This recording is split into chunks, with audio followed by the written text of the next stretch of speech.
नमस्कार, मी अनिल चव्हाण आणि आपण बघत आहात झेप मराठी। आपल्या कार्यक्रमाचं नाव आहे प्रश्न तुमच्या मनातला। खरं तर आजचा प्रश्न आणि विषय हा अतिशय गंभीर आणि तितका संवेदनशील आहे। सुरुवात कशी करावी, बोलावं कसं, हा मलाच पडलेला प्रश्न आहे, पण बोलावं लागेल। मित्र हो, कालच आपण छत्रपती शिवाजी महाराजांची जयंती साजरी केली। आपल्या मनगटाच्या जोरावर ज्या राजाने हिंदवी स्वराज्य निर्माण केले, ज्याच्या राज्यात गवताच्या पाताला हात लावण्याची शत्रूचीही हिंमत होत नव्हती, रांझेगावच्या पाटलाने एका शेतकऱ्याच्या स्त्रीवर वाईट नजर टाकली तरी छत्रपती शिवाजी महाराजांनी त्याचे हातपाय तोडले, अशा राजाचे आम्ही स्वतःला मावळे म्हणून घेतो, त्यांच्या महाराष्ट्रात राहतो, तरीही एक प्रश्न मनाला वारंवार सतवतो। छत्रपतींच्या याच महाराष्ट्रात आज महिला खरंच सुरक्षित आहेत का? आणि आजचा आपला हाच प्रश्न आहे। मित्र हो, परवाच धुळे जिल्ह्यातील शिरपूर शहरात अवघ्या 2.5 वर्षाच्या चिमुरडीवर शेजारी राहणाऱ्या 29 वर्षाच्या नराधमाने अत्याचार केला। शेजारच्या मालेगावातील डोंगराळे येथील अंगणात खेळत असलेल्या 3 वर्षाच्या बालिकेला चॉकलेटचे आमिष दाखवून तिच्यावर अत्याचार केला आणि एवढंच नाही तर तिची अतिशय निर्गुणपणे हत्या केली। काही दिवसांपूर्वी नवरात्रीमध्ये धुळे तालुक्यातील सोनगिरी गावात देखील 3 वर्षाच्या बालिकेवर अत्याचाराची घटना घडली। नराधम दुसरा तिसरा कोणी नसून तिचा काकाच असल्याचे पोलीस तपासात उघड झाले। किती घटना सांगाव्यात, ही यादी संपणारी नाही। काका, मामा, भाऊ तर कधी जन्मदाता बापच अत्याचार करतोय। नात्याला काळीमा फासणाऱ्या घटना थांबणार कशा? विश्वास ठेवायचा कोणावर? कोणाची नीतिमत्ता केव्हा बदलेल हे कसे कळणार?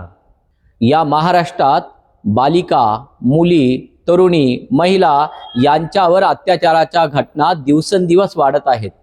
कुठे शेतात काम करणाऱ्या महिलांवर, कुठे नोकरीच्या ठिकाणी, कधी बॉसकडून, कधी शेजारच्यांकडून, कधी फसवून तर कधी आमिष दाखवून, कुठल्या कारणाने अत्याचार होतच आहे। दररोज अशा घटना कानावर येतात आणि मग मन सुन्न होते। माणूस एवढा सैतान का बनतोय? दररोज किती महिला, मुली अत्याचाराचा बळी ठरताय, वासनेच्या शिकार बनताय।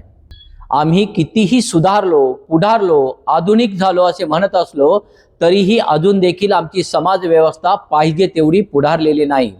अशा घटनांमध्ये मुलींची बदनामी होईल म्हणून बऱ्याच घटना पोलिसात दाखलच होत नाहीत। मुलीचे लग्न जमणार नाही, समाज काय म्हणेल, तिलाच पुढे याचा त्रास होईल, असे भ्रामक प्रश्न त्यांच्या समोर असतात म्हणून ते गुन्हाच दाखल करायला धजावत नाहीत। आणि मग अशा नराधमांचे फावते। एवढे करूनही काय झाले अशी त्यांची हिंमत वाढते आणि मग एक गुन्हा पचवला तर दुसरा, तिसरा, चौथा गुन्हा करत गुन्हेगार मोकाट फिरतो। महाराष्ट्रातील नागपूरच्या कस्तुरबा झोपडपट्टीत राहणारा गुंड अक्कू यादव आठवतो ना? खून, खंडणी, मारहाण, महिलांवर अत्याचार करत त्याने परिसरात दहशत माजवली। पण जेव्हा त्याच्या पापाचा घडा भरला तेव्हा याच महाराष्ट्रातल्या रणरागिणी महिलांनी त्याला भर कोर्टात ठेचून मारले। 2004 मधील या घटनेला 22 वर्ष उलटले तरी आजही आठवते। आम्ही संविधान मानणारे, कायद्याचा आदर करणारे असलो तरी जेव्हा अतिरेक होतो तेव्हा कायद्याला न जुमानता स्वतःचा न्याय करून मोकळे होतात, हेच अक्कू यादव सारख्या घटनांमधून सिद्ध होते। त्यांनी केलेलं कृत्य ही कायद्याच्या दृष्टीने बेशक चूक आहे, पण तो त्यांनी स्वतःच्या अत्याचाराचा घेतलेला बदला आहे याचे त्यांना समाधान असावे। डोंगराळ्याच्या घटनेत संतप्त जमावाने कोर्टात शिरण्याचा प्रयत्न केला, आरोपीला आमच्या ताब्यात द्या अशी मागणी केली।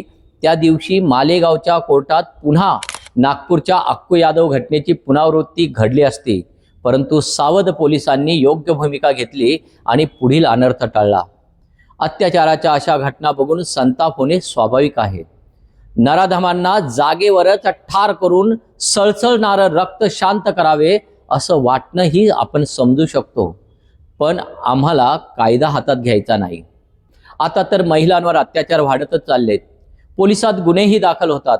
अशा नराधमांना पोलीस आपल्या पद्धतीने धडा शिकवतात, त्यांची सार्वजनिक धिंडही काढतायत, त्यांना कठोरातली कठोर शिक्षा व्हावी म्हणून तसे चार्जशीट बनवतात, परंतु पोलिसांनाही काही मर्यादा आहेत।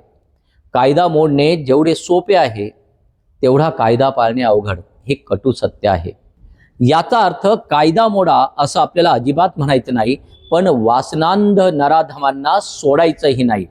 यासाठी आपल्याला पुढे यावं लागेल, गुन्हा दाखल करून पोलिसांना सहकार्य करावं लागेल आणि सगळ्यात महत्त्वाचं म्हणजे प्रत्येक स्त्रीचं रक्षण करणे हे आपल्या प्रत्येकाचं कर्तव्य आहे. असं केलं तरच शिवरायांचे मावळे म्हणून घेण्याचा आपल्याला खरा अधिकार आहे असं म्हणता येईल. विचार जपूया, शिवरायांचे मावळे बनण्याचा प्रयत्न करूया आणि भेटूया पुढच्या भागात तुम्हाला पडणाऱ्या एका नव्या प्रश्नासह. नमस्कार. अशाच वेगळ्या आणि ताज्या बातम्यांसाठी पाहत रहा झेप मराठी, आरसा महाराष्ट्राचा. संपादक प्राध्यापक अनिल चव्हाण, धुळे.